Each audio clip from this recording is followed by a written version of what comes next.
நான் சொல்ற இந்த ஆட்களை மட்டும் மன்னிக்கவே நினைக்காதீங்க. அப்புறம் நீங்க தான் ஃபீல் பண்ணுவீங்க.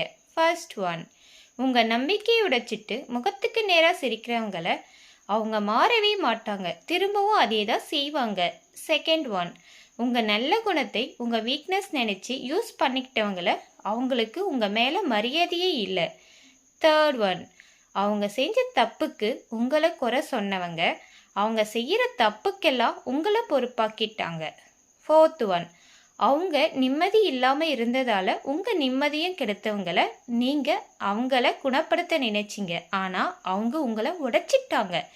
ஃபிஃப்த்து ஒன், பொய் சொல்லி மற்றவங்கள உங்களுக்கு எதிராக மாற்றினவங்கள அவங்க ஊரில் உங்கள் பேரை கெடுத்துட்டாங்க. சிக்ஸ்த்து ஒன், சாரி கேட்டுட்டு திரும்பவும் அதே தப்பை செஞ்சவங்கள அது உண்மையான மன்னிப்பு இல்லை, அது ஒரு ஏமாத்து வேலை. செவன்த் ஒன், உங்கள் மேலே உங்களுக்கு சந்தேகம் வர வச்சவங்கள அந்த மாதிரி காயம் ரொம்ப ஆழமானது.